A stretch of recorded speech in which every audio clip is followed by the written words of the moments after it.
Tudo bem. Já pode, se quiser, eu já deixo ele. Beleza? Rodrigo, aí já pode iniciar a apresentação, né? Tudo bem.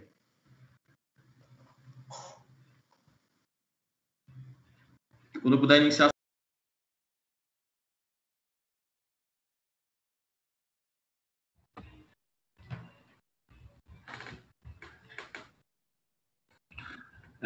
Boa tarde a todos. Estamos hoje iniciando mais um ciclo de webinários, tá? na área florestal, realizada pelo sistema FAEB-Senar e pela ABAF, que é a Associação Baiana de Empresas da Base Florestal, tá? Com apoio da Embrapa Floresta. E estamos com o nosso primeiro encontro, né, com a palestra sobre manejo de pragas florestais, largata parda, tá? Nós estamos com a presença aqui do professor, nosso palestrante, né, que é o professor Dr. Carlos Frederico Wilke, né? Falei certo, professor? Falou certo, viu, Ken? Pronto, ótimo. Então, gente, eu vou fazer inicialmente, vou ler a súmula curricular do nosso palestrante, tá? Para vocês conhecerem um pouco do currículo, né, do nosso palestrante hoje, tá? O professor Carlos Frederico Wilken, né? Wilken, ele tem a formação no ano de 1986, graduado em agronomia pela FCA Unesp, no campus de Botucatu. Ele fez mestrado em 1992 e doutorado em 1997 pela Exalc, na área de entomologia. E atualmente ele é livre docente da FCA Unesp do campus de Botucatu, tá? O histórico profissional do nosso palestrante é o professor associado em entomologia florestal pela Faculdade de Ciências Agronômicas, pela FCA Unesp, campus de Botucatu, desde 1989. Ele é vice-diretor do Instituto de Pesquisas e Estudos Florestais, desde maio de 2016. Diretor da FCA Unesp, campus de Botucatu, de 2017 a 2021. Vice-diretor da FCA Unesp, campus de Botucatu, 2013 a 2017. Líder no programa, né, de proteção florestal, desde 2000. E membro do Comitê de Defesa Florestal da Indústria Brasileira de Árvores, desde 2016. Tá? E coordenador do programa de pós-graduação em proteção de plantas, pela FSA Unesp Botucatu, nos períodos de 2002 a 2004 e 2007 a 2010.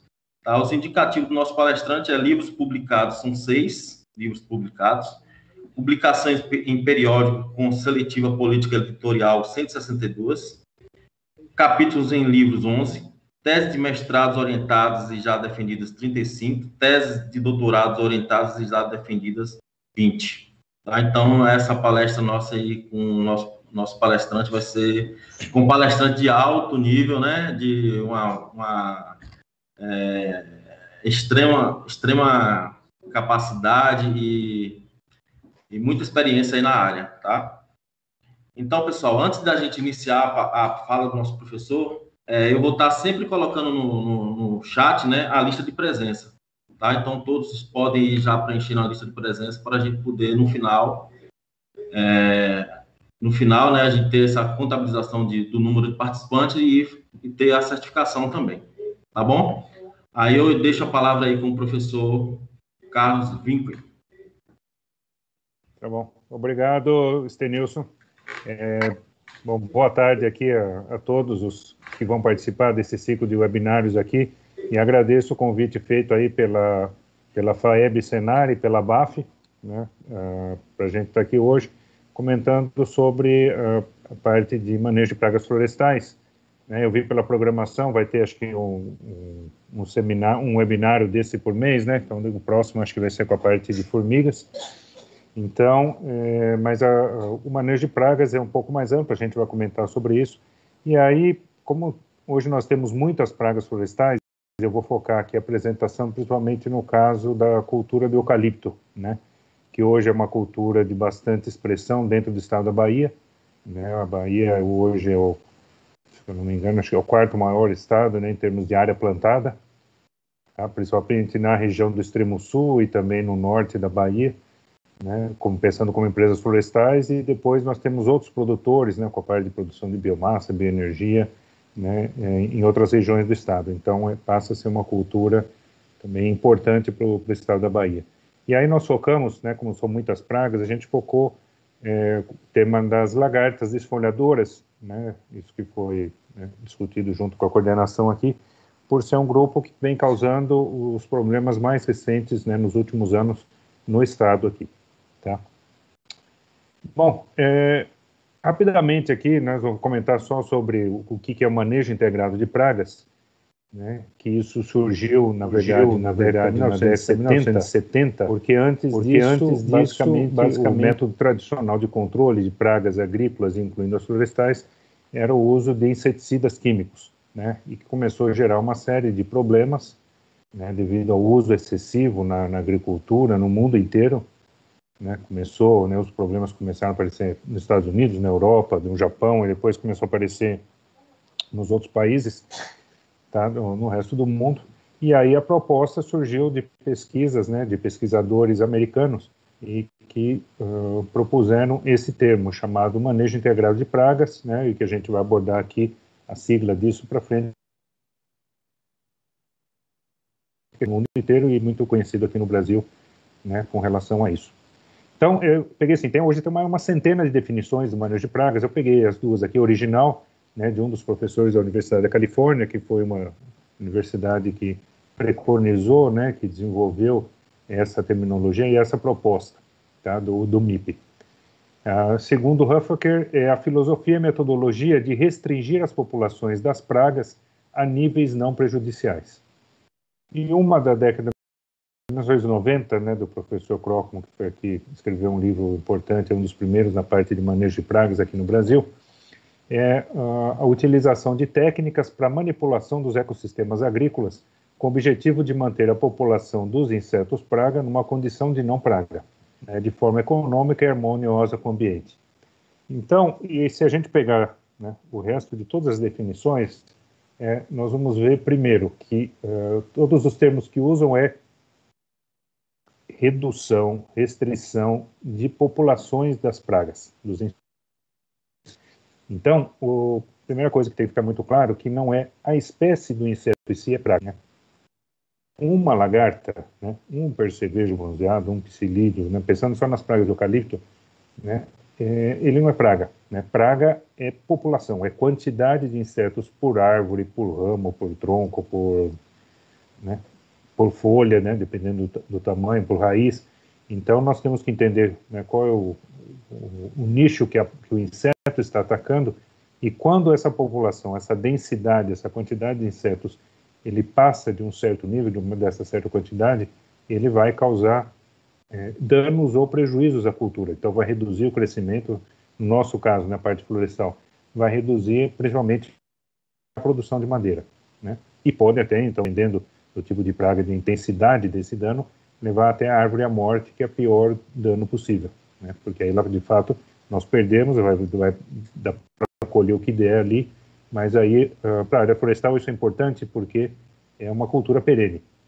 Né? No caso do eucalipto, que tem ciclo mais rápido no Brasil, dentre as diferentes espécies florestais, é um ciclo que leva 6 a 7 anos. Então, você perder isso, você perde de 6 a 7 anos de investimento e depois tem todo o custo para você replantar isso. Né?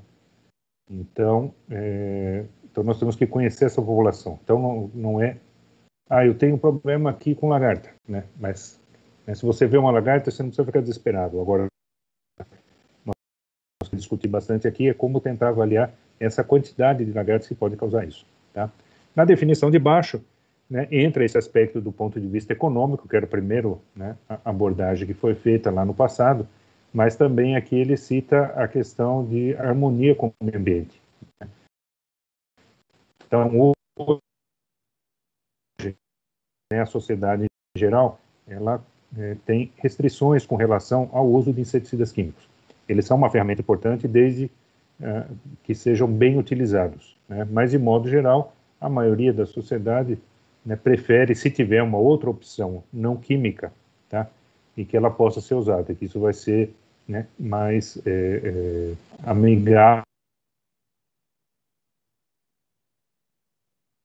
principalmente o uso de controle biológico. Tá? Então, nós vamos ver aqui a parte, um pouco de amostragem, um pouco de controle biológico, para a gente abordar dentro desse tema. Tá?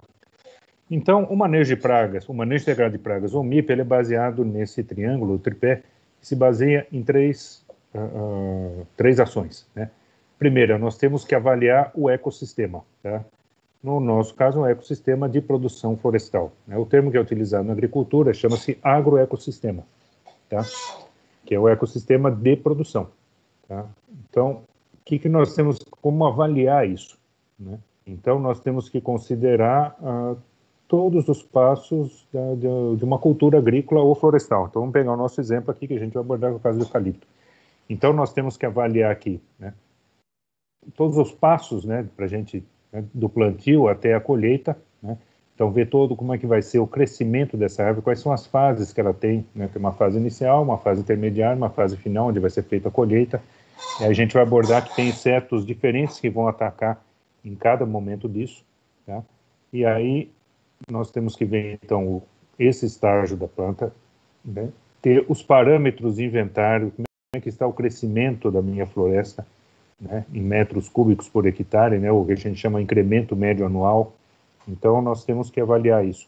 E avaliar, logicamente, a população dos insetos. A população das pragas, né? Então, nós precisamos estudar bastante coisa no laboratório, então tem muita pesquisa por trás disso, até a gente chegar nesse ponto.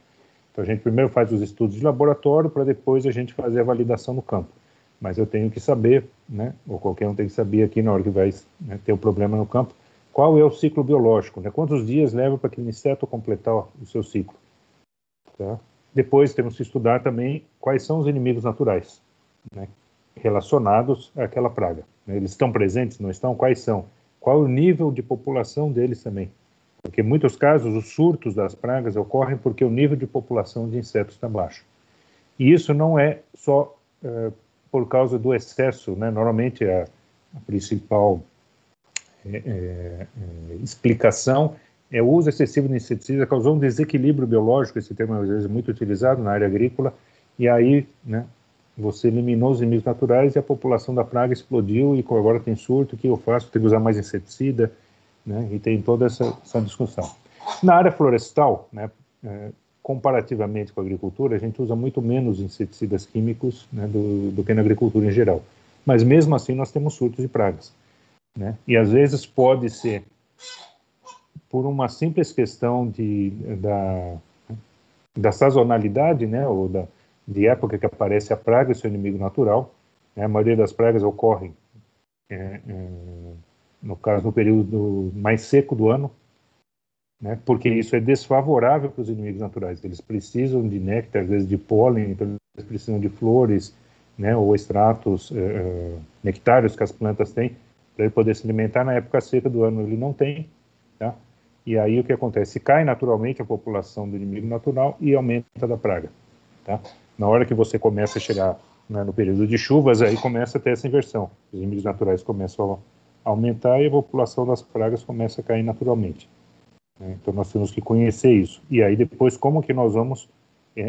o passo importante aqui nessa avaliação do sistema é desenvolver um sistema de amostragens e depois implantar um sistema de monitoramento, que são as amostragens feitas sistematicamente, né, periodicamente. Vamos avaliar toda semana, 15 dias, uma vez por mês, o ano todo, ou só o período que a praga ocorre. Então, tudo isso é levado em consideração nessa avaliação do ecossistema.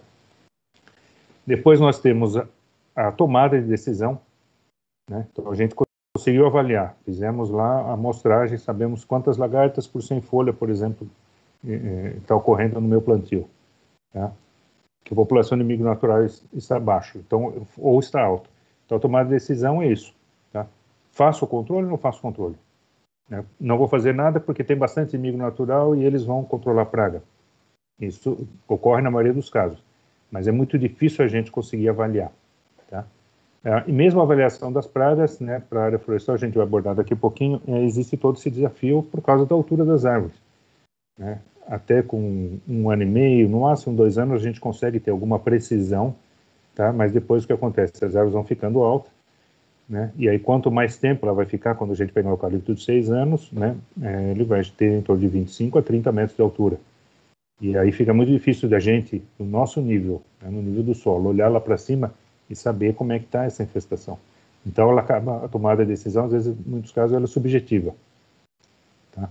Então, a gente brinca aqui, quando a gente dá treinamento nas empresas, né, que todo mundo, né, nós só vamos entrar em acordo em duas situações. Né?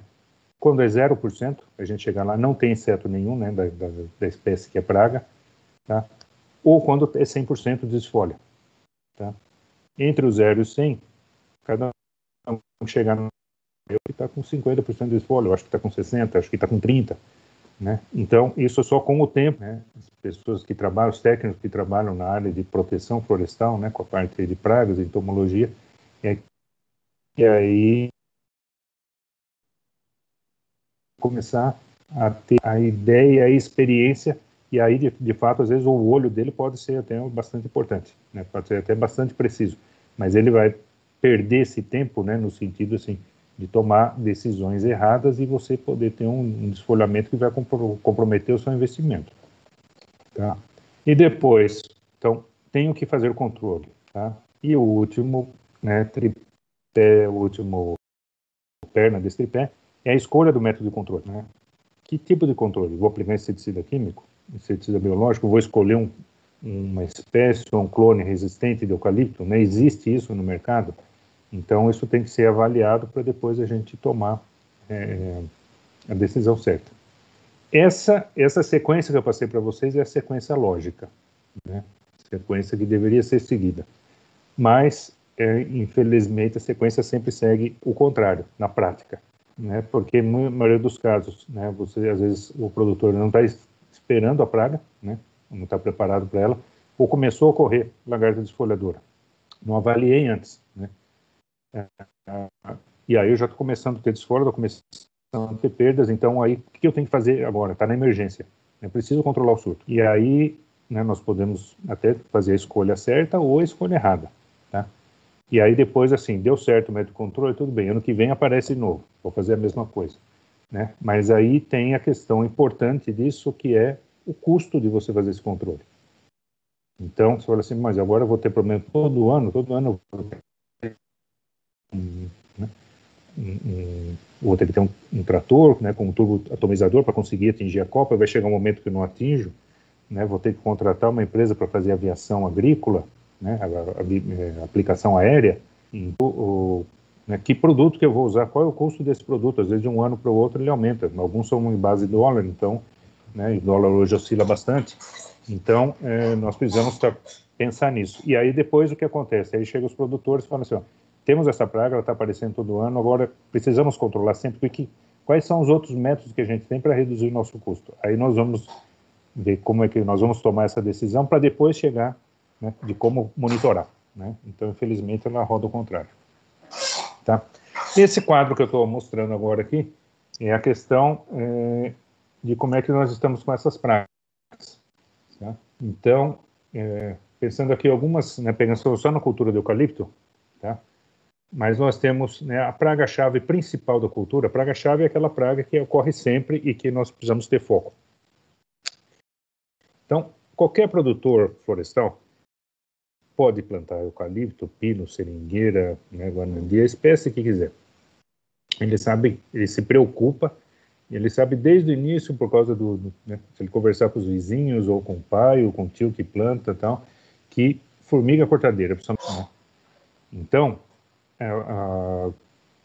todo mundo se preocupa, né? Na hora de você fazer o planejamento de plantio, você já está embutindo ali no seu custo de implantação o custo de controle de formiga. Tá? Então, vou ter que controlar a formiga todo ano, então vou, né, ter que reservar uma parte do meu investimento ali, do meu dinheiro, para comprar formicida, por exemplo. Tá? Ou vai ser isca, ou vai ser termoimunizador, ou vai ser pó, mas eu vou ter que fazer alguma coisa. Tá? Então, porque ela ocorre do dia do plantio, né? Se eu plantar a muda hoje, não combater formiga, amanhã nós já vamos ter mudas com folhas cortadas. E até né, no dia da colheita, a gente pode ter formigas lá cortando. Logicamente, o dano dela é maior na fase inicial, né, nos primeiros anos, e depois, nos últimos anos, esse dano é menor. Tá? Mas se eu deixar de controlar, né, eu vou ter um desfolhamento de 100%. As quenquens são as saúvas menores, elas são problemas até 1 ano de idade, mais ou menos, no caso do eucalipto, 1 ano e meio, né? Porque os ninhos são menores, menor quantidade de formiga, então a gente consegue controlar, e elas também não sobem para desfolhar em árvores muito altas, tá? Árvores passaram de 10 metros de altura, né, as quenquens, já não cortam tanto como as saúvas. As saúvas podem subir em árvores de 30, 35, 40 metros de altura. Tá? Aí nós temos os cupins, que é um problema, é uma praga inicial para a cultura do eucalipto, é um problema até 6, 7 meses de idade, no máximo. Então, eu tenho que monitorar e decidir no meu controle do plantio até 6 meses. Daí para frente, o que eu faço com os cupins? Nada. Né? Espera colher, e se você for reformar a área, eu vou me preocupar de novo com os cupins. Se eu for conduzir a brotação, né, mesmo assim não vou ter problema. Então, se o meu ciclo for de 7 anos, né, eu só vou me preocupar a cada 7 anos ou a cada 14 se eu for conduzir brota. Tá? Costa-limaita também é uma praga inicial, o besouro amarelo, né, que causa desfolhamento, vai principalmente no plantio, e entre 6 meses e 1 ano ele causa problema, nos outros anos a desfolha é pouco expressiva, mais de bordadura. Tá? Aí a gente passa a ter as pragas que a gente chama do ciclo médio, né? Que entre as lagartas, começa aí plantios entre 1 ano, 2 anos, mais ou menos 1 ano e meio, começam os problemas, mas de 2 a 4 anos é onde nós temos o problema mais sério, né, de risco de ter surtos de lagartas, e isso comprometeu o crescimento das árvores e a produção de madeira. Até os 4, 5 anos pode aparecer, depois com 5, 6, 7 anos, ela pode ocorrer, mas as perdas, né, no final do ciclo, elas são menores. Tá? Porque nessa fase de 1 ano e meio aí que a gente falou, até os 4 anos, é o pico de crescimento das árvores. Se eu tiver um desfolhamento nesse momento, eu vou ter prejuízo sério. Tá? Então temos que me preocupar com lagartas nesse período aí. Tá? Aí nós temos uma praga exótica, a gente pôs aqui, né, são várias, eu pus algumas para ilustrar aqui, o psilídeo de concha, também ele começa a aparecer 1 ano, e ele vai, né, até a colheita. Tá? E isso depende da região. Normalmente é uma praga que ocorre bastante nas regiões mais secas, né? Então, a região central do Brasil, região do Cerrado, há muito problema. Na região oeste de Minas, a gente sabe que tem tido problema. Na região mais do litoral, que é mais úmida, tem menos problema com psilídeo. Tá? Mas tem tido também problemas aí na Bahia. E aí nós temos as pragas, né, tardias, né, que seria o caso das coleobrocas e de cupim do cerne, que só vai atacar as árvores a partir do momento que ela tem o cerne formado. Então, só depois dos 5 anos que ela vai causar problema. Normalmente são pragas, né, que, se ocorrerem, elas podem causar até a morte da árvore. Tá? Mas aqui no Brasil, as espécies de coleobrocas, as principais são da Austrália, mas elas, né, não causam tanto problema em árvores vivas aqui no Brasil, é mais na madeira cortada. E o cupim do cerne é um problema, não mata a árvore, mas ele deixa a árvore oca, e aí nós perdemos, né, o principal que nós queremos daquela árvore. Né? Mas as áreas de infestação de cupins do cerne, elas são muito pontuais. Ela ocorre principalmente na região de Cerrado, então, né, norte de São Paulo, Minas, um pouquinho no Mato Grosso do Sul. Né? A gente já acompanhou alguns ataques do cupim do cerne no norte da Bahia, tá? Mas é muito pontual, né? Em termos de extensão de área atacada, é muito pequeno. Tá? Nós coordenamos aqui o Programa de Proteção Florestal, chamado PROTEF, junto ao IPEF, que é o Instituto de Pesquisa e Estudos Florestais. E, anualmente, a gente faz um levantamento, né, junto a empresas e produtores florestais com relação ao problema de pragas, né, pragas e doenças. Porque aqui no Brasil nós não temos um histórico, né, de longo termo, né, de longo período, né, com relação, se a gente comparar assim, por exemplo, com os Estados Unidos, Canadá, né, alguns países da Europa. Por exemplo, os Estados Unidos e Canadá, eles têm mais de 100 anos de levantamento de ocorrência de pragas, estado por estado. Tá? Então, eles sabem muito bem, tem todo o histórico para saber assim, essa praga apareceu, aqui tem os surtos, né, nesse período aqui, em alguns anos, depois ela caiu, depois ela subiu de novo.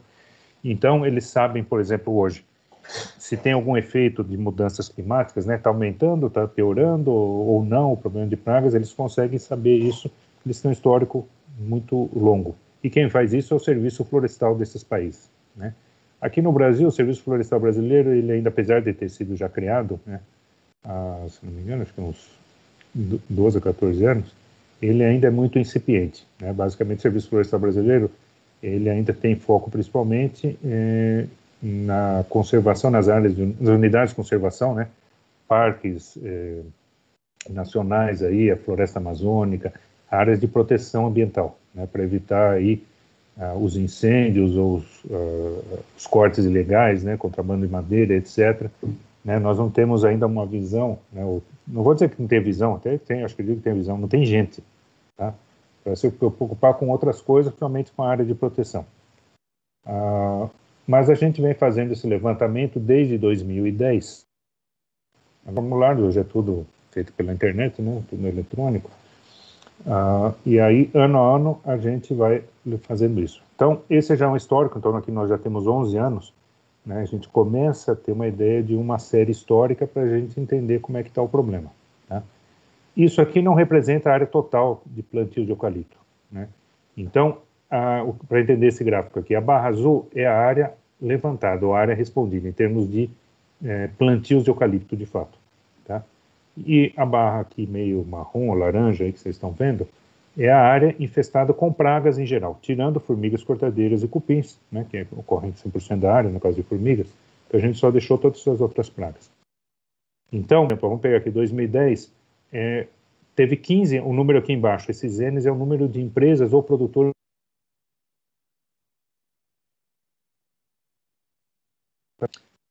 representavam em torno de 1,5 milhão de hectares. E em 2010 nós já tínhamos aí perto de 5 milhões de hectares. Tá? Então, isso representava um pouco menos de 25%, né, da área de efetivo plantio. E em torno de 206 mil hectares foram infestados com pragas, desde desfolha total até uma infestação baixa, mas tinha presença. Tá? Em 2011 a gente melhorou essa base, né, teve 2.300.000 hectares, né, de área responder, 26 empresas produtoras responderam, esse foi o nosso recorde, né, apesar de ser um número pequeno, mas é uma área representativa. E foi 213 mil hectares, aqui foi mais ou menos 10%. Tá? E esse número aqui, então, teve anos que teve menos empresas que participaram, outras mais, foi oscilando aqui. Tá? Mas se a gente pegar a proporção aqui, de um com o outro, ele sempre foi na faixa aí de 10, 12% mais ou menos, tá? Até 2016. Tá? Aí em 2017 começou a aumentar aqui a barra laranja, que vocês estão vendo aqui, a barra marrom. Tá? Então, em 2017 tinha 2.500 hectares infestados, né, principalmente de parte aérea, e 458 mil hectares infestados. E isso veio aumentando. Né? Então aqui, ó, então, 2019 foi 19% da área infestada. Tá? 2018, que foi um ano que tinha sido pior, estava com 30% da área desse efetivo plantio, de quase 2.700.000 hectares, 500 mil tinham problema com pragas. E ano passado, infelizmente, esse recorde foi batido, chegamos a ter 33% da área de efetivo plantio, tá? Aí também com mais ou menos 2.700.000, e 800, quase 840 mil hectares infestados com pragas. Tá? E agora vamos focar, né, no assunto aqui, que são as lagartas. Tá? Então, lagartas ocorrem em várias espécies florestais. Né? Pinos e seringueira, elas são esporádicos. A seringueira aparece em Mandarová, tem um pouco de problema, às vezes, no sul da Bahia, aí onde planta seringueira. Pinos, hoje o estado praticamente não planta mais, mas mesmo no sul do Brasil, os surtos são esporádicos. Tá? Mas eucalipto é um problema sério. Tá? O professor Evônio Berti Filho, que já aposentado lá da Exalc, ele fez uma tese, né, de docência, né, em 1981, então há 40 anos atrás, e que ele relatou quase 120 espécies de lagartas associadas ao eucalipto. Não quer dizer que eram pragas, né, mas que podiam, em algum momento, se tornar praga.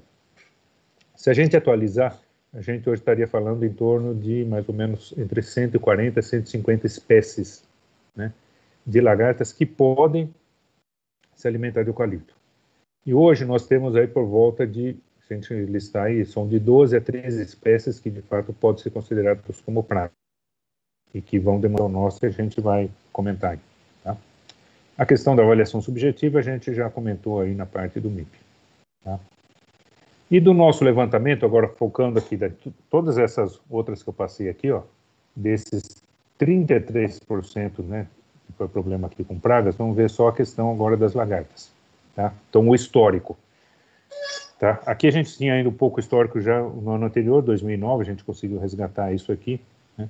Então, se a gente pegar 2009 e 2010, foi em torno de 52, 53 mil hectares de infestação no Brasil, tá? Para uma área em torno de entre 1,5 milhão e 2 milhões de hectares. Aí 2011, 12 e 13 caiu bastante, tá? Então, estava tudo bem aqui? Não, não estava bem porque teve menos problema com lagarta. Porque outras pragas dominaram. Particularmente, 2012 foi um ano do percevejo bronzeado. Né? Quase que 85% da área infestada, tá, foi desfolhada por uma única praga, que foi o percevejo bronzeado, né? Que foi a praga que causou bastante, que chegou a causar prejuízos passando de R$1 bilhão, né? Essa foi a primeira praga, pelo menos que a gente conseguiu contabilizar em função das perdas que ela causa, tá? E da área infestada, né, que rompeu essa barreira de R$1 bilhão. Tá? E aí, conforme essa praga ela foi sendo controlada com o inimigo natural, que a gente começou o programa aqui em 2012, um pouquinho antes, né, que a gente começou aqui as liberações, aí o que acontece? As outras pragas foram subindo, né? E as lagartas aqui em 2014, 15, né? 15 subiu um pouquinho, mas 16 voltou a ficar na faixa de 50 a 60 mil hectares. Mas aí em 2017, né? Quando começou a aumentar aqueles problemas lá que a gente comentou anteriormente, aumentou principalmente a ocorrência de lagartas, né? Então 2017 foi quase 126 mil hectares, tá? 2018 foi o recorde, né? Foi 320 mil hectares desfolhados por lagartas, principalmente estados da Bahia e Mato Grosso do Sul, né? Mas nesse ano aqui, 2018, o problema pior aqui foi no estado da Bahia, que não pegou só eucalipto, foi problema em café, foi problema em outras culturas também, tá? Aí 2019 caiu, né? 2020 chegou em torno de 123 mil, quase 124 mil hectares, mas ela mudou de patamar, né? Tirando esse surto aqui, né, que, né, foi mais do que quase o triplo do que era, foi quase o quádruplo do que era antes, tá? Ela agora está numa faixa aqui no Brasil em torno, né, girando em torno de 120 mil hectares de infestação. Provavelmente, esse ano, no Mato Grosso do Sul, nós já temos aí acumulado, com uma espécie que a gente vai comentar, já passou de 300 mil hectares só no estado do Mato Grosso do Sul, né? Então, só para mostrar como o problema de lagartas, né, está piorando. Tá? E aí depois a gente pegando essas infestações, agora aqui destrinchando, eu peguei só os dados do ano passado, 2020, tá? Pelas espécies que a gente vai mostrar as fotos aqui daqui a pouco, né, para a gente compreender o que é isso. Aqui está o gráfico, não representa, é um gráfico, né, tá mais bonitinho aqui, mas é um gráfico em escala logarítmica, tá? Então não tem uma representação direta aqui. Mas a principal espécie ainda chama-se Tirinterna arnóbia, que é a lagarta parda, né, que a gente vai abordar e discutir bastante com relação a ela, porque dentre todas as lagartas, ela é a praga principal, é a praga-chave, que ela ocorre desde o Rio Grande do Sul até o Amapá, né? Outros países aqui, principalmente a Venezuela, têm tido problema com lagarta parda também, mas aqui no Brasil é a praga, né, a lagarta mais importante para nós. Então, só no passado, né, daqueles 123 mil, quase que 79 mil hectares foi causado por tirinteína, tá, por lagarta parda. A segunda foi do gênero Iridopsis, que é uma espécie nova, a gente vai comentar, essa que está ocorrendo no Mato Grosso do Sul, e está começando a aparecer aqui em São Paulo, ela está começando a expandir, tá? Foi quase 39 mil hectares. As outras oscilaram aqui, ó, a Eaclis manuelita, a gente vai comentar, uma espécie que tem ocorrido na Bahia, tá? Uma lagarta bastante voraz no norte da Bahia, tem causado muito problema. No passado deu 2.500 hectares, tá? Mas em 2019 ela chegou a passar de 6 mil hectares. É uma espécie que merece de atenção para o estado aqui. Tá? Aqui são as outras espécies, né, de um complexo grande. E aí depois as outras foram na faixa de 48, 200, né, e Sarcina e Oselásia praticamente não ocorreram ano passado. Tá? Aqui tem o nome de todas elas aqui, né, que eu não quero dar aula aqui, a gente usa muito, né, os pesquisadores gostam dos nomes científicos, são todos em latim, mas aqui eu coloquei aquelas que já têm um nome comum. Tá? Então a principal espécie aqui é a Tirinterna arnóbia, a gente comentou, a lagarta parda, e a primeira ocorrência em eucalipto, apesar de ser todas as espécies nativas do Brasil, nós não temos nenhuma espécie introduzida aqui ou que invadiu, né? São todas espécies que já ocorriam aqui, principalmente nas mirtáceas nativas e que acabaram se adaptando ao eucalipto. A de ocorrência mais antiga é a lagarta parda, né? O primeiro registro dela, pelo menos trabalho publicado, foi em 1948, em São Paulo, tá? Onde ela começou a desfolhar, né? Não foi o desfolhamento intenso, mas foi o primeiro registro. Aí temos o gênero Glena, tá? Com duas espécies, Glena bipennária e unipennária, que a gente chama lagarta média-palma ou medideira, e que a gente não tem um histórico aqui de quando ela começou a aparecer. A gente sabe que começou a ter surtos na década de 1990, mas o ano certinho eu não consegui resgatar isso. Tá? Aí tem Melanolophia consimilária, essa é uma espécie que ocorreu em 2006, tá? Foi 2006 até 2009, aqui em São Paulo, basicamente, tá? Ocorrendo em 3 clones de eucalipto. Tá? Então, às vezes, tem pragas que são específicas, né? Na hora que as empresas aqui pararam de plantar esses clones, começou a ter problema com doenças também, eles foram reformando a área, e aí praticamente essa espécie deixou de ocorrer.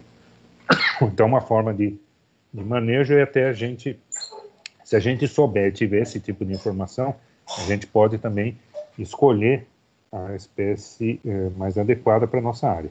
Tá? E que hoje é uma escolha difícil, porque nós temos que pensar, que eu estou falando só de lagartas, nós temos um monte de pragas, e pelo menos tem umas 4, 5 pragas-chave que tem que pensar. E tem as doenças, né, causadas por fungos ou por bactérias, então sempre essa informação técnica ajuda o produtor a escolher um material que ou ele é resistente ou menos suscetível à maioria das pragas. Tá? E agora temos a Iridopsis panopla, essa é uma espécie que já ocorria aqui, tá? Mas associado ao eucalipto é o primeiro registro dela, que a gente está acompanhando desde dezembro de 2020, essa que tem aparecido aí no Mato Grosso do Sul e que já está na casa dos 300 mil hectares aqui de infestação, tá? Que agora estamos chamando ela de lagarta medideira do eucalipto. Tá? Então, essa ocorrência foi basicamente esse ano. Né?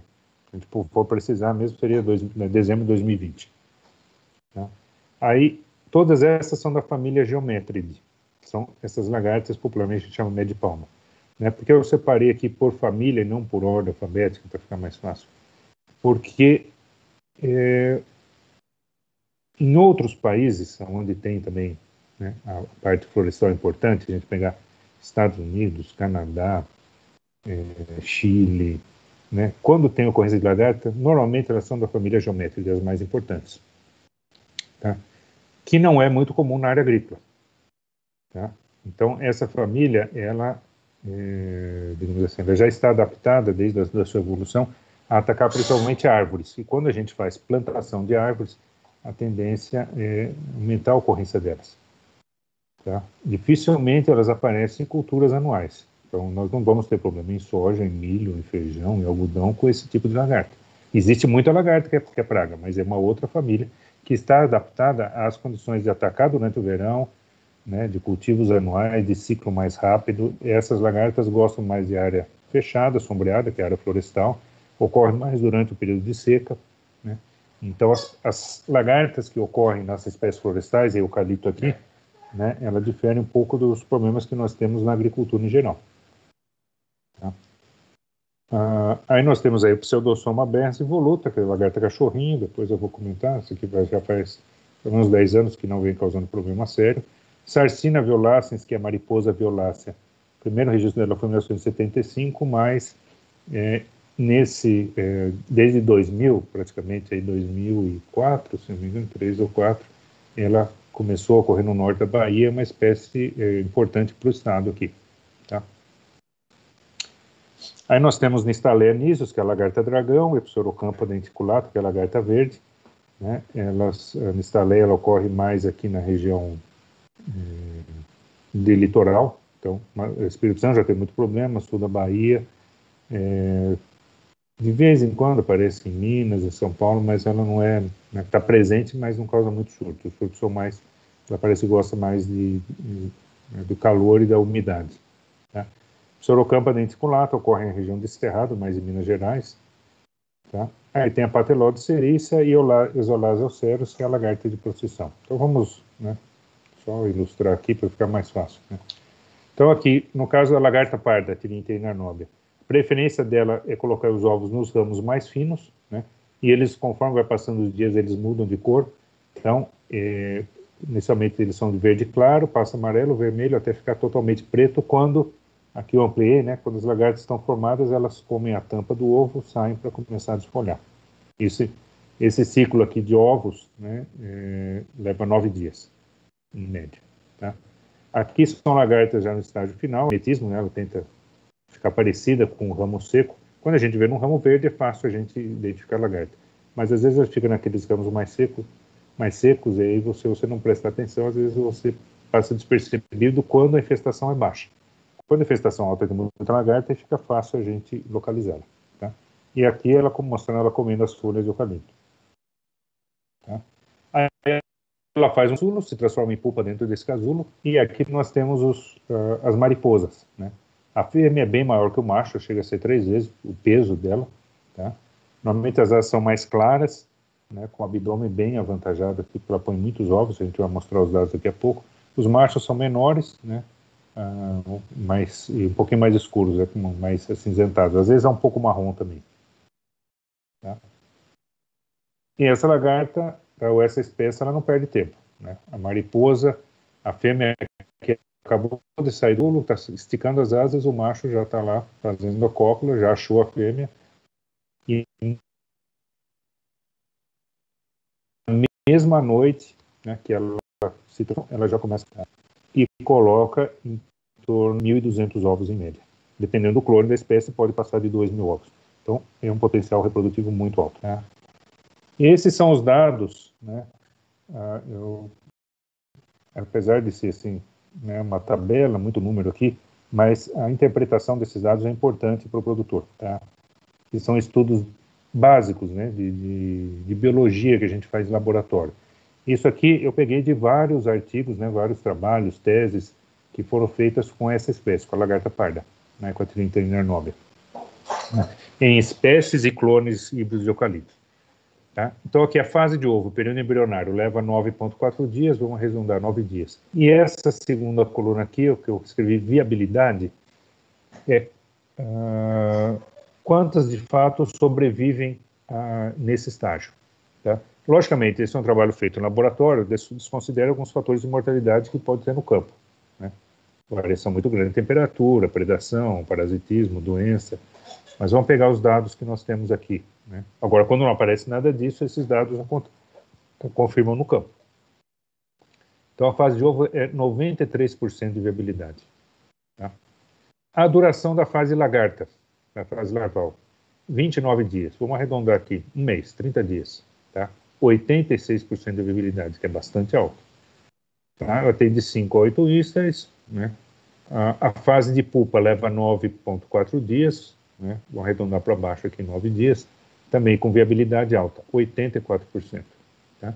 Aí tem dados de peso de pupa, que a gente obtém isso, mas eu já mostrei a diferença visual, né, do tamanho, a gente comprova por peso. Tá? Então a fêmea chega a ser 3 vezes mais pesada que o macho. O ciclo total, então, a partir do momento que ela pôs o ovo até formar a mariposa, tá? Os machos são em torno de 44 dias e as fêmeas 47 dias. Tá? E os machos vivem em torno de 5 dias e meio e as fêmeas mais ou menos 8 dias. Tá? Mas independente do tempo de vida delas, né, as fêmeas já com 1, 2 dias elas já colocam os ovos. Né? Então, não perde muito tempo, como a gente comentou. E esse número aqui embaixo, ó, 1.245 ovos na média cada fêmea põe. Tá? Então agora vamos fazer um raciocínio aqui para a gente entender o problema no campo. Eu vou lá no campo hoje e vejo algumas mariposas voando, né? E pouca desforda. Então não vou controlar. Né? Ainda nós não temos os números na mão para a gente conseguir fazer para a gente tomar a decisão corretamente, pensando no manejo de pragas lá. Mas vamos entender como é que evolui. Vamos pegar aqui. Temos uma mariposa, tá? Uma fêmea. O macho copulou, ela colocou, vamos arredondar para baixo aqui, 1.200 ovos. Tá? Se não tiver nenhum fator de mortalidade, 93% disso vai transformar em lagarta, em 9 dias. Então, vamos arredondar, que tinha 1.200, né, 93, vai sobrar mais ou menos aí, por cima, 1.100 lagartas, de uma única mariposa. Depois de 30 dias, elas fecham o ciclo e vão se transformar em pupa. Viabilidade de 80%. Tá? Então, isso vai cair para 900 pupas, tá? Mais ou menos. Tá? E depois de mais 9 dias, 84%, né, vai se transformar em mariposa. Então, dessas 900, agora vão cair assim, vão virar, vou arredondar aqui, 800 mariposas. Tá? Joguei um pouquinho para cima agora. Metade é macho, metade fêmea. Mais ou menos. Não pus a proporção sexual, mas normalmente nos trabalhos essa é a média. Então, uma única mariposa fêmea, depois de 40, vou arredondar aqui, 45 dias, um mês e meio, ela vai gerar mais 400 novas fêmeas, que cada uma vai pôr mais 1.200 ovos. Então, eu passo um mês e meio, tá? Isso aqui, esses dados de temperatura, em torno de 25 graus. Se a temperatura for mais alta, esse ciclo é até mais rápido, tá? Então, esse mês fui lá, eu volto o mês que vem, ou depois de 45 dias, aí já começo a ver desfolha, já começo a ver lagarta para todo lado. E se eu esperar o segundo dia, se eu esperar 3 meses, aí eu já tenho um desfolhamento de 40%, 50%, né? E não é só questão de aumentar a quantidade de insetos, é aumentar a área atacada. Então, o crescimento de um surto, né? Eu posso começar assim, ter um foco que é limitado em 5 ou 10 hectares. Tá? Na segunda geração, isso vai para 80, 100 hectares. Na terceira geração, vai para varia de 500 a 700 hectares. Esse é o crescimento geométrico da área infestada, né? Então, aí o que acontece? Eu perco a mão porque depois eu vou começar a ter, depois da terceira geração, né, eu vou ter todas as fases juntas. Eu vou ter ovo, lagarta, pupa e adulto, e aí que eu faço? Né? Aí que vem o desespero, e aí que a escolha do método de controle fica difícil. Né? Se a gente tem as fases certinhas, e a fase principal de controle é sempre na fase lagarta. Se a gente pular isso, né, e tiver todas as outras fases, fica difícil a gente controlar. Tá? Agora, só para ilustrar aqui as outras espécies, tá? Então, nós temos aqui ó, a glena, né, que é as medideiras, glena bipenária, unipenária. As lagartas são muito parecidas, né, as mariposas também são, a bipenária é um pouquinho mais escura que essa outra, né, isso ocorre bastante no Espírito Santo. Tá? Aqui uma área infestada com mariposas, ó, a quantidade de mariposas no tronco. Quando a gente põe uma armadilha luminosa, isso aqui é uma coleta que ocorreu aqui no estado de São Paulo, isso aqui tem, só para vocês terem uma ideia, tem mais ou menos 10 mil mariposas coletadas em uma única noite. Tá? Então agora imagina dessas aqui, né, se fosse a outra espécie, lagarta parda, né, 10 mil, 5 mil mariposas, fêmeas, né, que é metade disso, cada uma pondo 1.200 ovos, né, aí vai ter desfolhamento mesmo, 100%. Tá? As outras espécies que ocorrem, né, Eupseudosoma aberrans involuta, que é a lagarta cachorrinho, a lagarta é marrom, a involuta é amarela, as mariposas são muito parecidas, são praticamente idênticas de cor, então aqui a separação da espécie pela lagarta. Já apareceu no sul da Bahia essa espécie causando desfolhamento.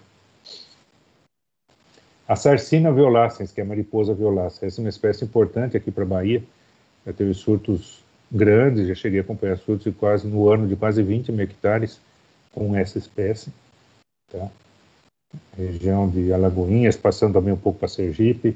Aqui são os ovos, essa é uma lagarta que queima, é uma lagarta urticante, então tem que tomar cuidado com ela. Aqui, ó, como ela fica no tronco. Aqui tem algumas, ó, como tinha essa infestação lá no norte da Bahia. Aqui nós estamos falando de mais de 1.000 lagartas por árvore. Tá? Que elas ficam durante o dia aqui e durante a noite elas sobem para desfolhar. Tá? Aí ela se transforma numa pupa dessa forma aqui, o pessoal na região chamava isso de freirinha, né? Parecia que tinha um capuz aqui, né? Um manto. O macho é sempre menor que a fêmea, né? E aqui as fêmeas também, às vezes, aparecem até com uma folha seca, tá? E aí depois ela coloca os seus ovos. Aí nós temos a lagarta verde, que é a Psorocampa denticulata, que ocorre mais em região de cerrado. A Nistaleia nisius, que é a lagarta dragão, né? Porque ela tem esse nome, ela não solta fogo, né? Ela nem queima. mas é por causa dessas protuberâncias aqui no dorso. Essa aqui é a cabeça dela, tá? E a parte final aqui, mas por causa dessas expansões, né, alguns produtores apelidaram ela de lagarta dragão e o nome pegou, tá? E é uma lagarta que causa muito desfolhamento. É uma lagarta que ela desperdiça alimento. Ela fica no pecíolo, ela come a base da folha e derruba metade, a ponta, principalmente perde um terço da folha. E aí ela destrói mais folhas porque tem folha que ela está jogando fora, tá? A Patelode serícia, ela também fica no tronco, que nem a sarcina, ocorre mais na região do Cerrado, Minas e Mato Grosso do Sul tem mais problema com essa lagarta. Tá? E a única espécie que aqui não é mariposa, mas é borboleta, é a Euselase euceros, né, ou chamada lagarta de procissão.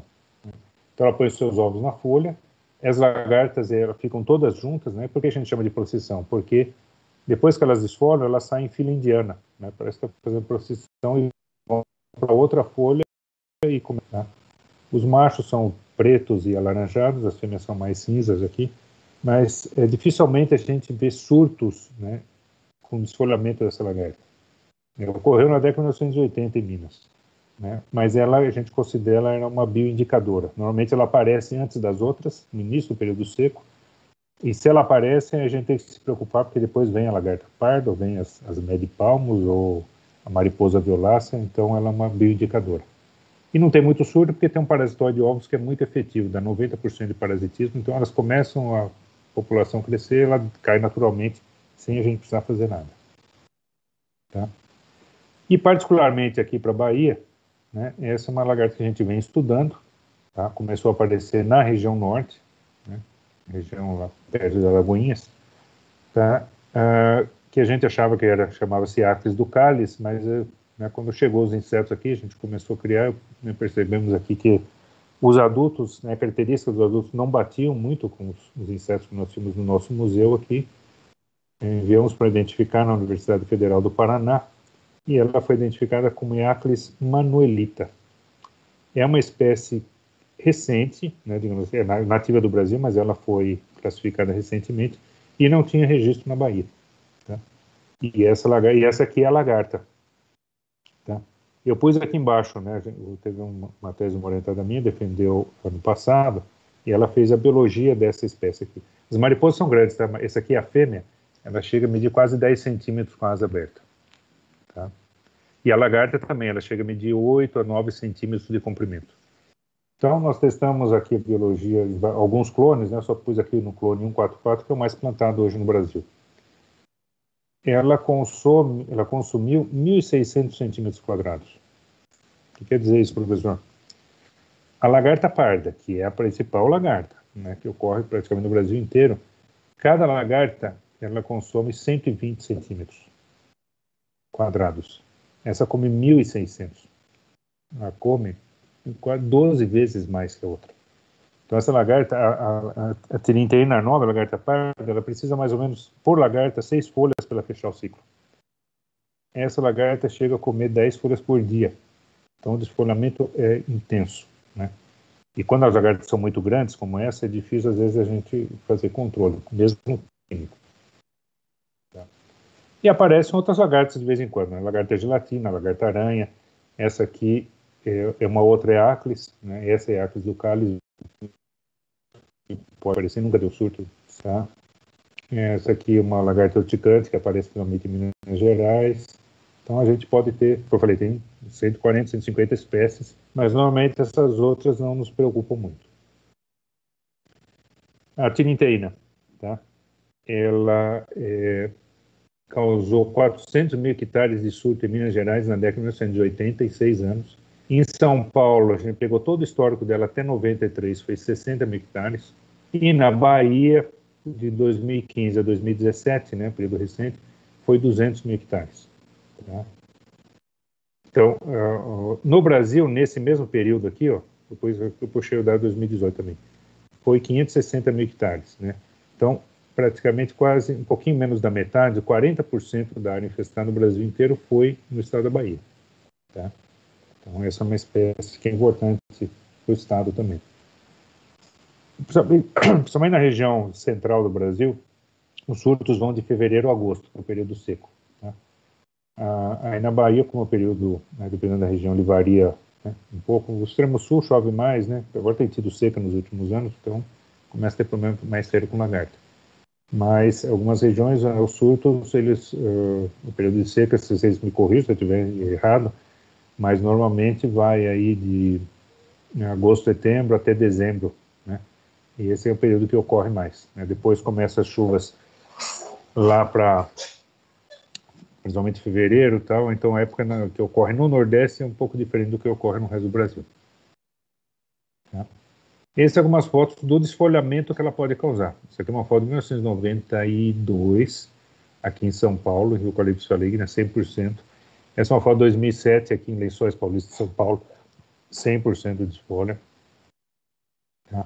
Essas são fotos que a gente tirou lá no norte da Bahia, de desfolhamento dessas lagartas, né? Desfolhamento de lagarta é diferente de formiga, né? Saúva, ela desfolha de cima para baixo, do ponteiro para baixo. Lagarta desfolha de baixo para cima. Tá? Então dá tempo de a gente controlar, porque o dano no ponteiro é pior. Tá? Mas a gente tirou São Paulo em 2010, né? 100% desfolhado por Tirinteina arnobi. Com relação aos danos de desfolhamento, né, esse é um dos poucos estudos que foram feitos aqui, né, bastante antigo, aqui de 88, pegando porcentagem de desfolha e redução no incremento médio anual, enquanto a árvore cresce de um ano para outro. Isso foi feito um desfolhamento com 2 anos de eucaliptos grandes e avaliou o crescimento em volume de madeira no ano seguinte, tá, com 3 anos. Então vamos pegar aqui só, né, já estamos um tempo meio em cima. Desfolhamento de 100%, ele representa no período seco uma perda de crescimento do ano de quase 80% a menos de madeira. Tá? No período chuvoso, se ocorrer essa desfolha, que não ocorre para lagarta, pode ocorrer para outras pragas, ele é menor, mesmo assim é 53%, que é bastante expressivo. Tá? E aqui, ó, ele foi avaliando mais coisas, né? Tem perda de altura, agora em volume de madeira mesmo, que interessa na hora da colheita. O desfolhamento de 100% vai me causar uma perda de 52%. Tá?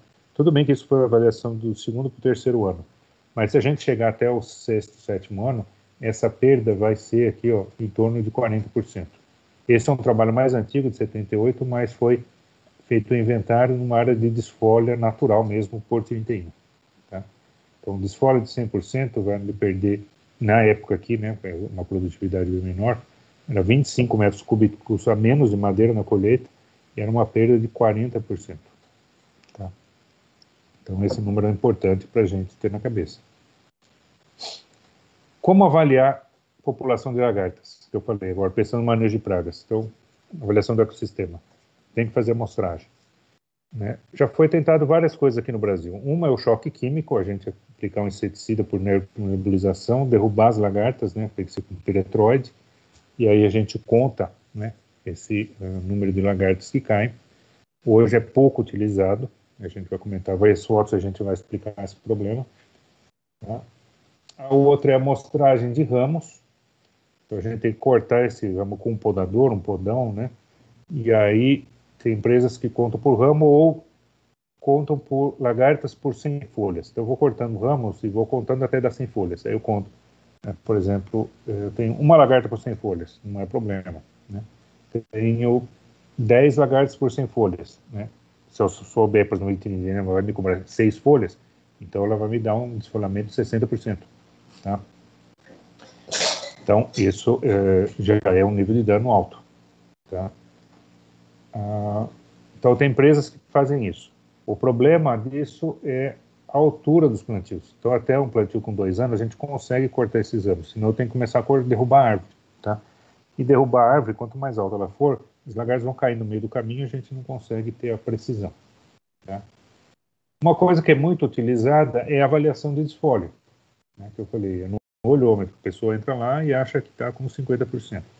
Hoje nós temos alguns aparelhos, né, que é chamado luxímetro, mede a quantidade de luz que passa pela copa, né, desde que eu sei quanto o meu clone.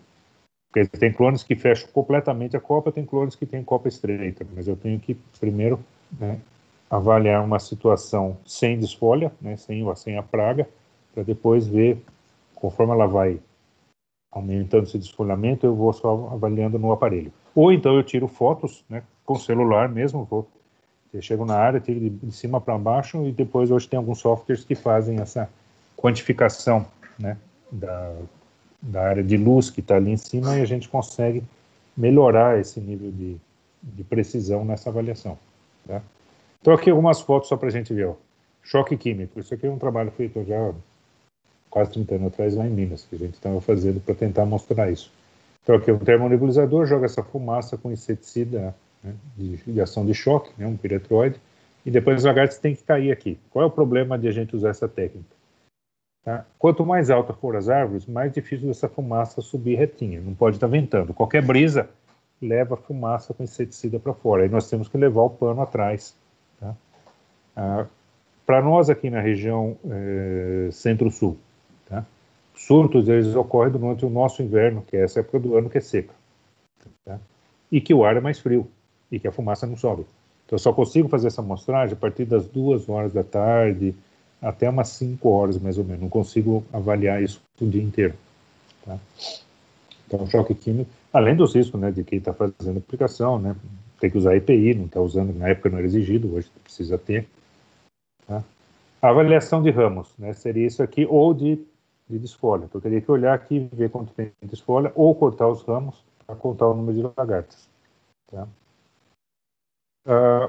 Uma técnica que a gente vem trabalhando, né, que já foi também motivo de pesquisa já desde a década de 1990, que já foi usado no Canadá, ele hoje não usa mais, né, há algum tempo, mas a gente vem usando em alguns casos aqui, que é avaliar a quantidade de excrementos, né, o peso de excrementos que as lagartas eliminam depois que elas comem a folha.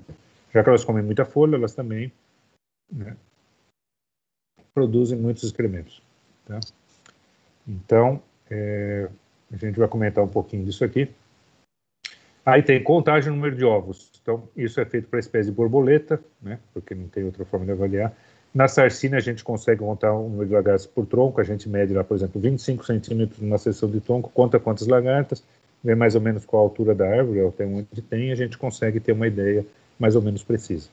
O ideal é a gente ter sensoriamento remoto. Né? Imagens de avião, hoje com drones, isso tem facilitado bastante. Né? Mas a gente não consegue quantificar, a gente consegue quantificar o dano. Qual a porcentagem de desfolha? A gente já tem uma ideia, mas não dá para quantificar lagarta. Tá? Então, essa é de avaliação de excremento. Esse é o trabalho que foi feito aqui na Unesp. Tá? Nós engaiolamos árvores aqui, brotos, né, de eucalipto, que isso aqui tem mais ou menos 4 metros de altura, cada gaiola dessa, com dois brotos por cepa. E aí, cada uma delas, a gente soltou quantidades diferentes de lagarta. Né? Então, a gente começou soltando uma gaiola com 50, outra com 100, outra com 250, outra com 500 lagartas. E aí, forramos tudo com pano, com bandejas, recolhemos esses excrementos e pesamos. E isso foi feito com repetição, etc. Né? Mostrei só uma parte do experimento aqui. Tá? E gerou esse gráfico em arco-íris aqui. Ó. Tá? Então, o que quer dizer isso? A testemunha são as árvores aqui nas gaiolas onde não teve lagarta. Tá? Então, uma brota daquela ali com 4 metros de altura, de eucaliptos grandes, ela tem 4.500 folhas, né? Ou dá mais ou menos 118 mil centímetros quadrados. Aí, vamos pegar aqui de baixo para cima, o vermelho. Nós soltamos 50 lagartas, elas comeram 4,3% dessa quantidade de folhas aqui. Ó. Tá? 100 lagartas foi 9,27, 250 foi 24, e 500 lagartas, em 5 dias, elas já comeram metade da copa, né, quase 51%. Tá? E aí depois fizemos toda a parte de análise, né, estatística, regressões aqui, não vou entrar em detalhe nisso, mas isso chegou a um valor interessante. Aqui são as equações de reta que foram feitas, nós não vamos entrar nessa parte, mas o que está em amarelo aqui, ó, a regressão deu uma regressão de uma qualidade muito alta, tá? Chegou acima de 90% de precisão. E isso nos dá o quê, se a gente pegar nesse gráfico? Que cada 10 lagartas, né, na hora que a gente dividir aqui a porcentagem de desfolha com o número de lagartas que a gente infestou, então, lagartas criadas em laboratório e a gente colocou, né, sabia a idade, estava bem uniforme isso. Então, cada 10 lagartas consomem 1% de área foliar, em 5 dias apenas. Tá? Por isso que a gente fala, Então, se a gente mostrar por ramo e contar o número de lagartas por 100 folhas, né, a gente, né, usando isso, a gente já sabe mais ou menos quanto ela vai consumir. Então, hoje nós não temos aí, de fato, um nível de dano, porque a gente trabalhou com espécie, hoje nós plantamos clone, e precisava ser refeito isso para a gente ver se esses números refletem ainda isso. Mas, pelo menos, isso é um indicativo para nós. Tá? E para a gente fechar, aqui nós temos o manejo em si, a decisão, né? Qual a escolha do método de controle. Tá? Principalmente, para lagartas, a gente usa no Brasil controle biológico. Tá? Pode ser com predadores, pode ser com parasitoides e pupa, a gente vai mostrar. O controle microbiano, basicamente com inseticidas, o bioinseticidas, né, inseticida biológico, o Bacillus thuringiensis é o mais utilizado no Brasil. É possível controle químico, tem inseticidas registrados, a gente vai comentar daqui a pouquinho, que são seletivos aos inimigos naturais. Então, nesse caso, dependendo do inseticida que você usar, dá para usar junto com o controle biológico. Tá? Se eu for usar um peretróide, uma deltametrina, já não dá mais. Resistência de plantas, a gente vai só mostrar, né, tem pouca coisa feita aqui. E nutrição de plantas. Né, apesar de esse estudo que foi feito na Exalc nunca foi publicado, né, ele deu um resultado muito interessante. Né? Então, demonstrou lá que a deficiência de potássio predispõe ao ataque de lagartas. Então, plantas com menos potássio, ou com déficit de potássio, né, as lagartas se desenvolviam mais rápido, né, e comiam mais folha. Quando a gente mantém o nível de potássio, e também trabalhou com outros nutrientes, né, fósforo não deu resultado, não deu diferença, nitrogênio, a deficiência de nitrogênio prejudica as lagartas, mas ninguém vai deixar faltar nitrogênio, né, não vou deixar de adubar com nitrogênio, porque também a árvore não cresce, tá?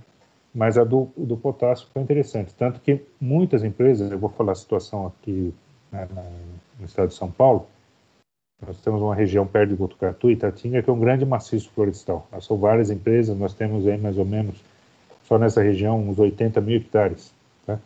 Que na década de 1990 tinha surto todo ano. A gente descia lá, todos os estudos a gente fez nessa região aqui, que é dá uns 30 quilômetros de Botucatu. Depois que as empresas começaram a mudar todo o programa de adubações, tá? Né? Não foi, o objetivo era para controlar a lagarta, mas era para melhorar o crescimento da floresta. Tá?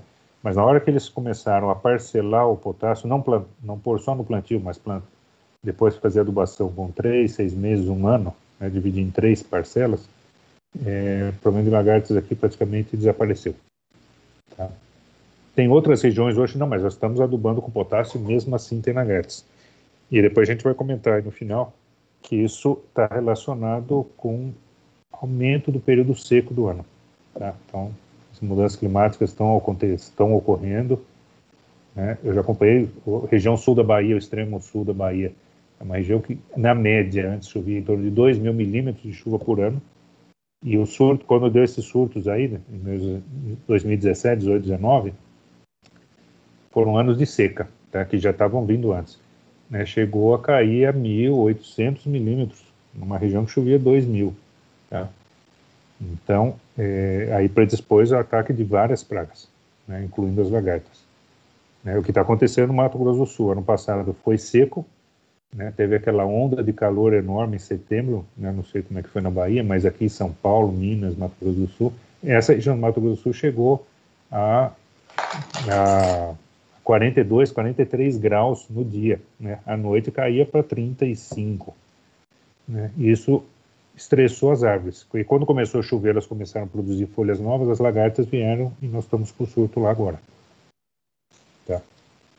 Bom, controle biológico, né, o que nós temos aí, os percevejos predadores, tá, alceorríncos grandes, né, ocorre naturalmente. Montina confusa já foi trabalhado, estudado, criado em laboratório, mas o mais utilizado aqui no Brasil é o Podizos nigrispinus. Esse percevejinho aqui, parece muito com uma Maria Fedida, tá? Muitas empresas criam, hoje tem empresas de controle biológico que produzem e vendem ele comercialmente, né? E ele hoje é bastante utilizado. Tá? Então a gente cria não precisa criar praga, né? Lagarto de eucalipto, a gente cria com larva de mosca ou larva desse besouro chamado tenebro, que é muito usado às vezes para fazer pesca, tá? E a gente oferece para esses percevejos, a gente cria com ou larva de mosca doméstica ou de tenebra. Tá? A taxa de predação, isso que é importante, cada adulto ele consome 25 lagartas, né? Durante o seu ciclo de vida adulto, fora a fase de infal. Então ele come uma lagarta por dia. Tá? Professor, mas se tiver 500 lagartas por árvore, né, quantos vão ter que soltar? Quantos percevejos? Né? O controle biológico ele não serve para controlar surto. O controle biológico tem que ser aplicado quando começa a aumentar a população, na situação que a gente chama de pré-surto. Né? Então, eu não posso ter 10 lagartos por folha para começar a usar o controle biológico. Quando tiver com 2, 3 lagartos por folha, na média, eu já tenho que começar a fazer liberações, para dar tempo o quê? De eles controlar essa lagarta, eles colocarem seus ovos e eles começarem a se reproduzir no campo também. Tá? Isso vale para o predador, isso vale para o parasitoide. Tá? E aqui nós temos hoje também muitas pesquisas aí, já está começando a ficar comercial, os parasitoides de pupa. Então, nós trabalhamos aqui na Unesp, a Universidade Federal de Viçosa, Universidade Federal de Grande Dourados, na UFLA, né, de Lavras, acho que tem vários já centros aí de pesquisa, né, nas universidades, que vem trabalhando com isso. Então, esse aqui é um que foi introduzido no Brasil para controlar a praga de cana, que é o Tricóspilus diatrei. Então, essa vespinha que ela está fazendo aqui, picando a pupa da lagarta parda e pondo seus ovos. Tá? Por pupa sai em torno de média de 200 a 250 parasitoides. Tá? Que depois, são todas fêmeas e cada uma delas vai parasitar mais. Então, nós já avaliamos já parasitismo para aquela outra espécie da lagarta medideira. Com liberação a campo, ele deu 38% com uma única liberação. Tá? Então, parece baixo, mas como o inseto ele se multiplica no campo, nós não avaliamos uma segunda, uma terceira geração. Tá? Mas ele vem ajudando, e hoje muitas empresas também criam esse parasitoide. Um outro que é nativo do Brasil chama Palmísticus elaieses. Tá? E aqui também as fêmeas estão parasitando, ela faz um único furo, sai todos aqui também, cada pupa chega a sair mais ou menos 200 parasitoides. Tá? Qual o resultado disso, né, de experimentos aqui que a gente fez de campo? Esse é com palmísticos, né? E a gente liberou aqui de um ponto central e a gente foi pondo as armadilhas, né, e as pupas a diferentes distâncias. Então foi de 13,5 metros até 80 metros de distância do ponto central onde a gente liberou. Mas até 67,5 metros ele manteve um parasitismo aqui na faixa de 56%. Então, isso aqui, por que a gente fez esse tipo de estudo? Para a gente saber, assim, quantos pontos de liberação a gente tem que fazer num talhão de eucalipto. Tá? Então, num raio desse de 60 metros, então aí a gente consegue, né? A liberação ainda é feita manualmente, mas a gente vem trabalhando aqui, outros pesquisadores também, para a gente fazer liberação com drones, fazer liberação aérea desses parasitoides. Então, esses estudos são importantes porque a gente determina quais são os pontos durante o voo do drone que ele vai liberar uns potinhos ou cápsulas para depois o parasitoide controlar essas pragas. Tá? O método de controle mais usado é com bioinseticida, com Bacillus thuringiensis. Tá? Então, são as formulações aqui, e isso é uma lagarta morta, né, lagarta de sarcina, né, de mariposa violaz. Ela morre dependurada aqui, né, ela consome aqui as folhas que tem o cristal, que tem as toxinas, mais o esporo que vai causar a doença, e a ação desses dois aqui resulta no controle. Isso aqui dá em média, né, se for bem aplicado no momento certo, com monitoramento aí, você saber a idade da lagarta. A lagarta terceiro ou quarto istro é a melhor idade para a gente fazer isso. Tá? Resultado de 80% a 90% de controle. Tá? Uma aplicação aérea. Existem várias marcas comerciais, né? Não estou fazendo propaganda nenhuma delas aqui. Tem outras que eu nem coloquei aqui, tem Elimax, tem umas novas que estão chegando no mercado. Tá? E com as diferentes doses aqui, mas todas elas entregam mais ou menos esse controle esperado, no mínimo de 80%. Tá? Tendo várias marcas, para nós é importante, porque o produtor pode escolher aquele que está mais barato, né? Se todos, né, de fato funcionarem bem, nós testamos aqui várias marcas e todas elas têm um bom nível de controle. Tá? Temos feito pesquisa, já achamos 2 vírus, né, que ocorrem naturalmente, controlam naturalmente, mas ainda não tem perspectiva disso virar um bioinseticida. porque nós precisamos ter uma criação da praga, nesse caso da Trinitenia nove, multiplicar o vírus nela para depois fazer o isolamento. Então, isso, a quantidade e o custo ainda é muito alto. Mas nós achamos um vírus aqui em São Paulo, 2 vírus aqui em São Paulo, tá? Um ficou conhecido pela sigla TAVSP de São Paulo, tá? E aqui são as fotos das partículas do vírus dentro da célula da lagarta, e a lagarta morta aqui do lado. E o mais recente, agora mudou toda a classificação de vírus, mas ele chama TAR, né, Trinitenia nobia, CPV, um vírus de citoplasma, e foi feita toda a parte de caracterização, então a parte de pesquisa está pronta, né? Agora o desafio é a gente conseguir produzir isso numa escala que dá para a gente utilizar a campo, né? A ideia seria mais ou menos o mesmo princípio que a Embrapa de soja fez com a lagarta da soja lá no Paraná. Tá? Saber que tem vírus, né, aplicar em algumas árvores quando ainda está no pré-surto, aí o produtor pegar, congelar essas lagartas, ou pegar, já batendo no liquidificador, colocar num pulverizador e ele mesmo aplicar o produto dele, né, que é a chamada hoje produção on-farm. Tá? Dos químicos, os que têm registrados são os dois, são seletivos. Um é tebufenosida, que é um hormônio, né, que impede o crescimento da lagarta. Se a lagarta consumiu, ela morre. Tá? Não consegue passar de íster, né, passar de crescimento. E o outro é o lufenuron, que inibe a sinciquitina. Também, quando ela está crescendo, né, o tegumento dela, a pele dela se rompe e ela morre. Tá?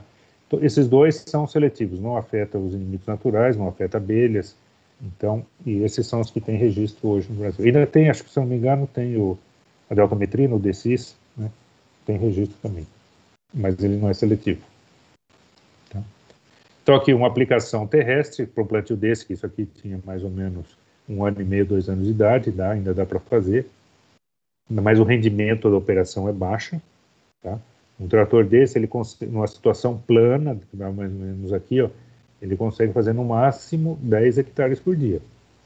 Tá? A preferência é sempre o avião, aplicando inseticida biológico ou seletivo, né? Um avião desses, numa situação normal, sem vento, ele faz 1.000 hectares por dia. A gente acompanha áreas disso. 800 mil hectares é possível ele fazer. Tá?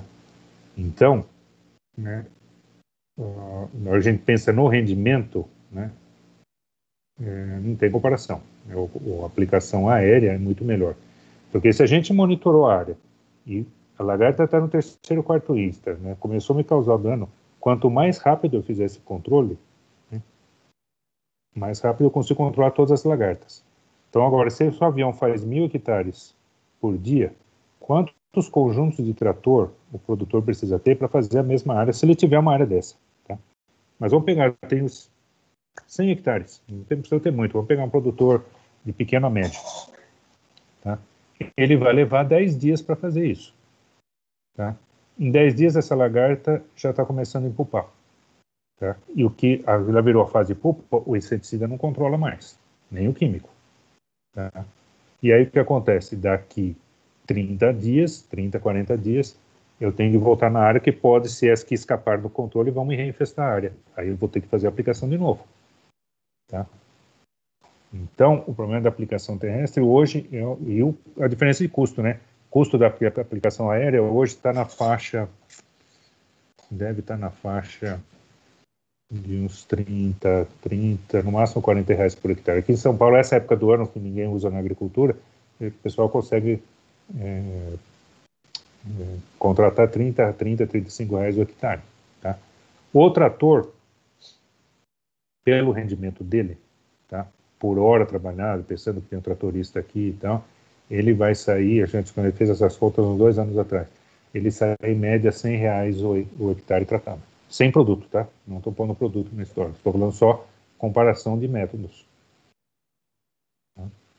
E por isso eu estou falando isso, porque tem algumas regiões na Bahia, alguns municípios que estão decidindo aí, ou em Minas já teve isso, proibir a aplicação aérea. Tá? O problema não é o que você o equipamento que você usa. O problema é o que você aplica. Tá? Se eu aplicar um inseticida muito tóxico, matar abelhas, o terrestre vai acontecer a mesma coisa. Tá? Então, depende da escolha do produto. Nós não podemos condenar o método de controle, de aplicação, achando que ele é a causa do mal. O mal é usar o produto errado, aplicar errado. Né? Aconteceu recentemente, né? Vocês viram lá no noticiário, deve ter saído um mês e pouco atrás. Lá no Maranhão, fizeram aplicação em soja com, não sei se foi inseticida, herbicida, o que foi, perto de uma comunidade, né? Deu deriva, contaminou crianças, pessoas. Tá? O problema é o avião? Não, o problema foi o produto que foi utilizado e não respeitou a regra que tem um distanciamento perto das comunidades. Então, hoje tem legislação, tem instrução normativa do Ministério da Agricultura, né? Você tem parâmetros para fazer isso. Se você faz dentro dos parâmetros, o risco é pequeno, é mínimo. Tá? Agora, não respeito isso, né? Eu quero, né, ter o ganho máximo, acontece isso, né? A multa vai ser enorme, ele vai perder toda a safra dele no mínimo. Tá? A resistência aqui, né, eu nem vou abordar muito, porque os clones, as espécies são resistentes a de clima frio, dune e glóbulos, né, na Bahia não dá para a gente plantar isso. E aqui, só para a gente fechar um resumo, né, pensando assim, uma abordagem de controle biológico, tá? E até químico, não está descartado aqui. Na fase de ovos, seria o melhor método de controle, antes da lagarta sair do ovo. Se a gente conseguisse controlar aí, a gente não tem nenhum dano, tá? Que já é feito na agricultura usando o parasitóide de ovos do gênero tricograma, né? Esse está sendo feito um trabalho pela Universidade Federal lá de Grande Dourados, lá no Mato Grosso do Sul, para controlar essa lagarta nova, que chama a lagarta medideira, que esse tricograma parasita lá. A Tininteina arnobi, a lagarta parda, não tem parasitóide de ovos. Já encontramos, não conseguimos criar, mas o do gênero tricograma, que é o mais produzido no Brasil, ela é resistente, tá? Não consegue parasitar e sair parasitóide desses ovos. Então esse ainda é um foco para nós aí de preocupação não, de desafio na área de pesquisa. Tá? Para lagarta tem muitas coisas. Então tem o CC biológico, o BT, tem vírus que precisa evoluir mais, tem predador, o predador pedra lagarta, pupa e adulto, tá? O podísio. Tem parasitoides de lagarta, parasitoide de pupa e os inseticidas que a gente usa para controlar lagarta. Tá? Então lagarta é um alvo que causa o dano, que sempre foi mais focado na parte de controle, que tem mais opção. Para a pupa nunca teve, então nos últimos 15 anos aí começou a aumentar e hoje tem a produção aí de parasitoides de pupa, esses dois que eu mostrei para vocês que parasitam aí 30%, 40% no campo, né? Mas conforme eles vão se multiplicando, né, a gente acompanhou áreas que controlou a praga de fato, né, naquele ano. Tá? Para o adulto também nós temos pouquíssimas coisas, armadilha luminosa mais para monitoramento, tá? Para controle, pensando em área florestal, você tem que colocar uma armadilha para cada 10 hectares, mais ou menos, para a gente pensar em controle, às vezes 5 hectares. Tá? Dependendo da idade do eucalipto, a copa, né, sombreia ali, né, a luz não consegue funcionar. Então, a armadilha luminosa, a gente já acompanhou empresas que contrataram aí esses carros de luz que usa nas estradas, né, com uma iluminação muito forte para atrair, derrubar elas numa piscininha lá de plástico para coletar o máximo possível de adultos, né? Se você tira muito adulto do campo, de fato você reduz a quantidade de ovos que ele vai ter.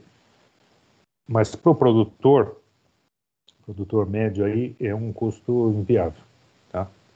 E tem muitos produtores que acabam aplicando inseticidas para controlar. Sempre vem a pergunta para mim aqui, mesmo de empresa: professor, se a gente matar a mariposa, não dá para aplicar um inseticida? Dá, mas é muito difícil, porque o que eu falei, na noite que ela sai, ela já põe os ovos, né? E a gente não consegue aplicar inseticida todo dia. Tá? Porque na hora que a mariposa pousar numa folha, se contaminar e morrer, ela já pôs os ovos. E o inseticida não tem ação ovicida. Né? Então, controlar adulto, né? Eu vejo um monte de adulto morto, apliquei lá, as mariposas morreram. A maioria é macho. Né? As fêmeas que morreram já estão vazias. Então, o controle de adulto com inseticida, mariposa, não funciona. Funciona bem para lagarta, não funciona bem para adulto. Tá? E eu encerro aqui e deixo aberto para as questões aí. Stenilson?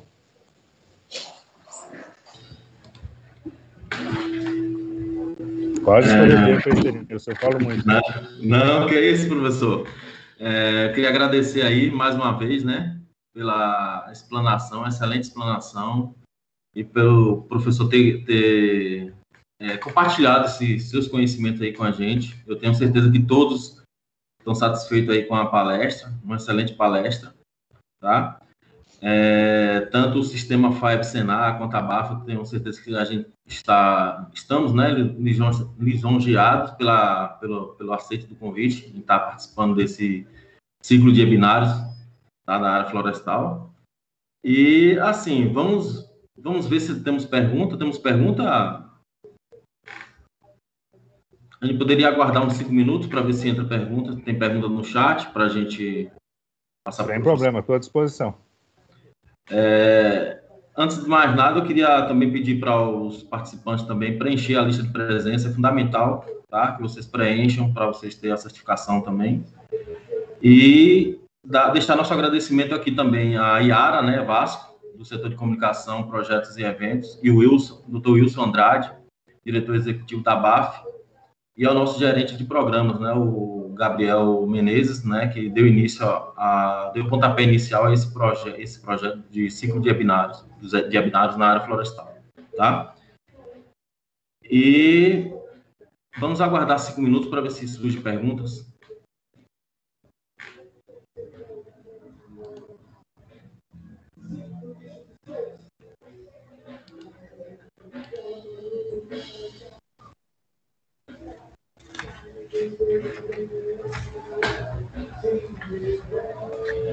Eu vou deixar aqui também já, pessoal, programado aí para todos, né, que se interessar em participar da próxima palestra, né, próximo webinar, que vai acontecer no dia 28 de julho, né, às 17h30 também, sobre manejo de formigas em florestas plantadas, tá? Então, quem se interessar também já pode estar deixando agendado aí para o dia 28 de julho, às 17h30, para uma nova palestra do ciclo de webinários da área florestal. Só para ajudar, viu, Stenilson? Oi? Só para ajudar aqui na próxima, desse manejo aí de formigas, né? Eles convidaram a vir na programação é o professor Orno Zanetti, da Federal de Lavras. Isso. Então assistam, porque ele é um dos principais pesquisadores, especialistas aí na parte de controle de manejo de formigas cortadeiras. Tem muita informação, muita experiência e vai ajudar bastante aí, pessoal. Que bom, que ótimo. Eu acho que a gente está bem agraciado aí pelos palestrantes, graças a Deus. Amizade com ele assim, ele é muito competente e as pesquisas dele são de ponta. Que bom, professor. Será que surgiu perguntas?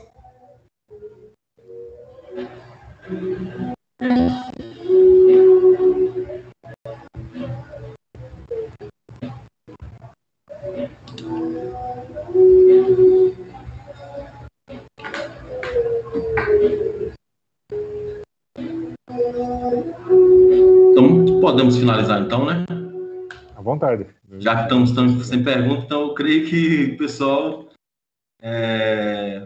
a explanação foi bem detalhada e bem compreensiva, né? Para que todos não tivessem dúvida. Que bom, tá? Então, pessoal, vamos fechar mais um webinar aqui pelo Sistema FAEB Senai, com o apoio da BAF e da Embrapa Floresta, tá? Da Unesp também, que o professor representa. Tá? Queria agradecer mais uma vez pelo convite, pela explanação, pelo compartilhamento dos seus conhecimentos, que foi muito importante. A palestra foi excelente. E queremos contar também com os possíveis apoios, né, que o Sistema FAEB Senar aqui da Bahia precisar. E também estamos à disposição, que o senhor precisar também, professor. Não, tá bom, eu que agradeço aí o convite, né, a oportunidade de estar aqui. Na verdade, assim, nós temos que acabar essa pandemia, né? Com certeza. Estou com saudade de visitar a Bahia. Então, que bom. Os surtos que aconteceram nesse período, 2016 até 2018, teve também a BAF promoveu, acho que junto com a BAG, na época, junto com a BAD, né, a Agência de Defesa Agropecuária aí da Bahia.